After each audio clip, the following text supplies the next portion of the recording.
Assalamualaikum warahmatullahi wabarakatuh.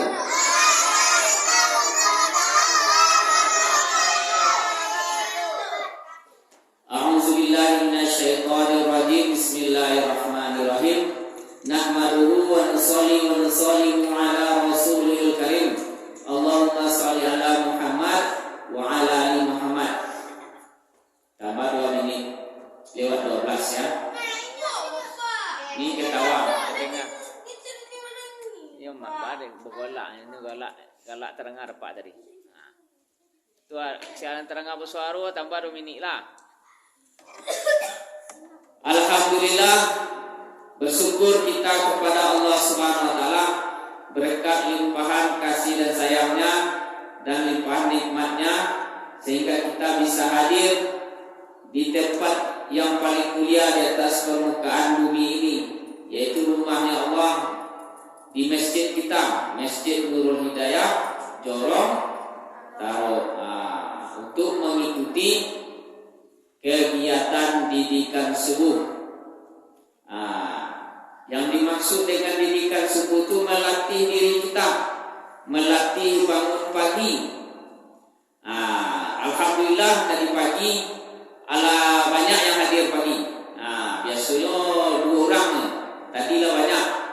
Jadi kita berharap kepada kawan-kawan yang belum bisa solat subuh minggu depan, solat subuh di masjid. Karena didikan subuh itu bukan sekedar baca-baca ayat, bukan sekedar baca-baca doa. Yang terpenting bangun pagi sebelum azan subuh, sebelum salat subuh. Itu yang nama didikan subuh. Salat subuh berjamaah di masjid. Dan diikuti dengan membacakan ayat, membacakan hadis, doa. Ini diikuti sebagai pelengkap untuk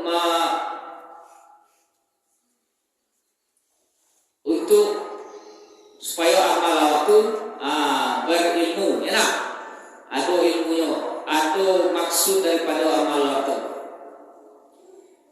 Jadi yang didikan subuh, yang namanya didikan subuh, kita bangun pagi subuh. Bila bangun kalau subuh tu? Subuh. Jam berapa aku subuh? Tambah 2 menit karena ada yang berkelakar, bercanda, bergara-gara. Mantes-tes apa? 14 nah. Jadi didikan subuh bila jago, bila waktu subuh. Jam 5 sebelum jam 5 ada jago. Atau terdengar azan Pak Indra, azan tu pagi kan, awak bangun subuh. Jadi mandi kalau bagi yang sanggup mandi, karena mandi pagi itu sehat. Ya nak, pikiran awak jadi terang ya. Terang pengen awak kalau mandi pagi. Badan awak sehat ya. Awak semangat ya kalau mandi pagi. Tapi kalau nak mandi awak kadang ngantuk awak, terkaluk awak. Itu contohnya.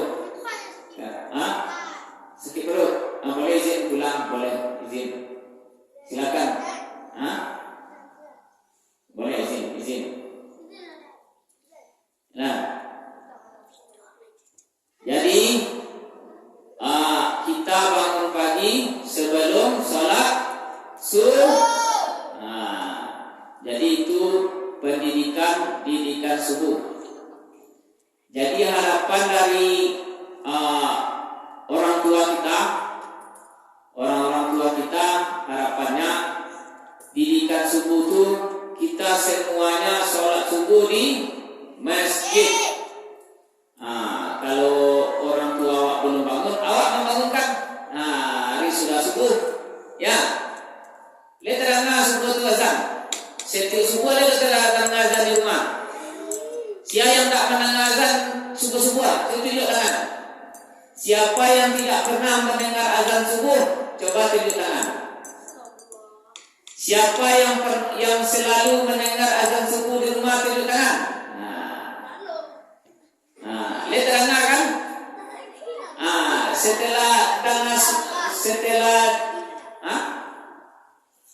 setelah menengah azan subuh tu apa nak awak nak biasa nak sebelum aduh ledo kata tu tadi ledo siapa yang lain tengah solat tengah menengah azan langsung bau duanya tunjuk tangan tadi pagi jujur karena kalau kita berbohong malaikat akan menjauh 1 mil karena bau busuk dari mulut orang yang berbohong. Malaikatnya bau busuk bau mencoba kalau berbohong. Jadi tidak boleh berbohong, awak harus berkata jujur. Enak? Kalau jauh malaikat lewat dan otomatis awak akan mendapatkan kesulitan, kesusahan. Tapi kalau awak selalu diiringi malaikat maka semuanya akan mudah. Allah Subhanahu Wa Taala akan mudahkan segala urusan. Jadi awak akan didoakan terus. Karena doa malaikat itu doa yang makbul. Malaikat itu makhluk yang tanpa dosa. Maka doanya dikabulkan oleh Allah Subhanahu Wa Taala. Jadi besok le janji wak ketika menengah azan subuh le langsung jago. Ayo baca setelah duduk langsung duduk kan? Duduk langsung dengan azan duduk. Ayo baca. Coba baca alhamdulillah illadzi ahyana ba'dama amatana wa ilaihin nusur. Maka ketika awak berdoa, lapih awak ketika lalu kau diikat setan. Enak? Ketika kita tidur kita diikat setan. Jadi ketika bangun awak bangun baca doa, maka lapih ikatan tu cik. Ini banyak yang awak dibawik. Tapi kalau tak bangun awak masih dalam pengaruh setan. Dia nama ada dalam pengaruh setan. Maka awak jago pergi. Ingat ketika awak nak malai-malai jago, langsung awak berdoa. Tu lapis cik kobik setan. Lepas satu ikatan setan daripada doa kita telah berdoa. Setelah duduk sebentar, setelah duduk beberapa saat, kita menuju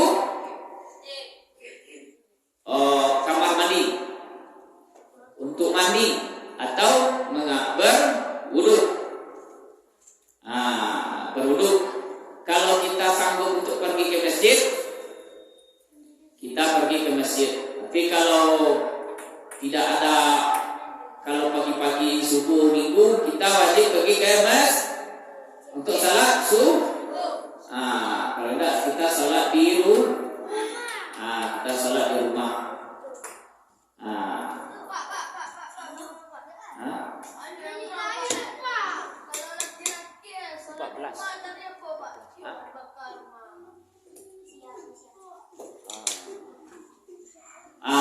Itu kalau kita sudah betul-betul paham, baru kita memahami itu.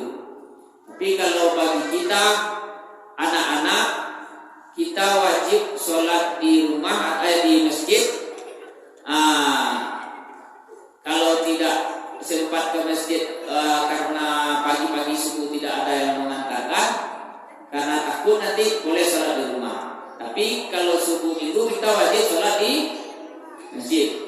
Tapi kalau kita sudah dewasa, kita wajib bagi laki-laki sholat di masjid berjamaah. Tuh.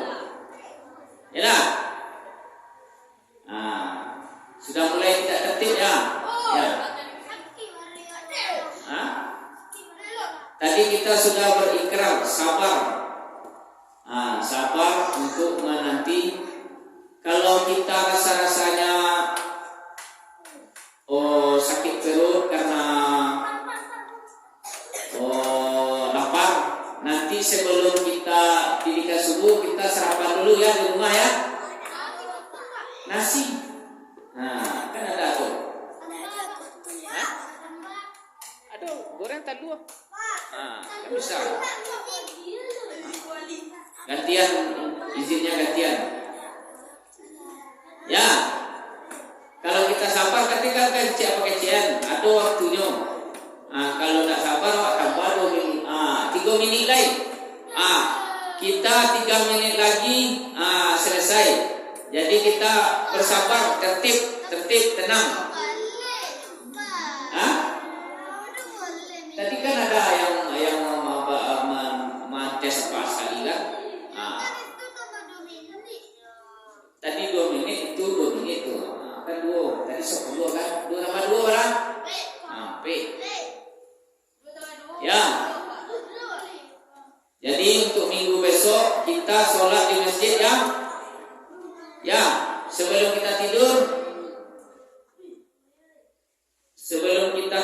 kita beritahu kepada orang tua, meminta tolong kepada orang tua kita membangunkan kita subuh minggu atau subuh setiap hari ya. Ya, untuk sholat subuh ya. Ketika kita pergi ke kamar mandi ambil wudhu, maka lepaslah ikatan satu lagi.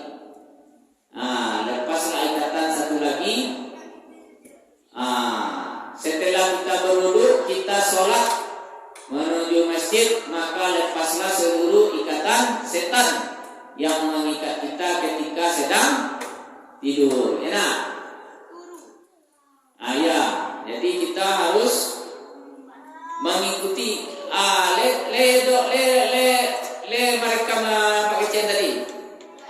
Itu dalam memori lo. Beko masuk lo pengaruh HP, lo yang pakai chain tadi dia. Tak. Ada kalau di HP beko cari HP lah hilang lo kata-kata nasihat.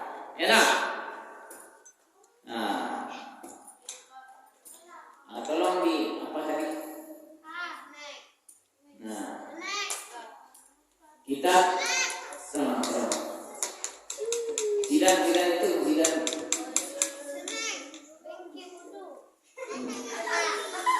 Ya.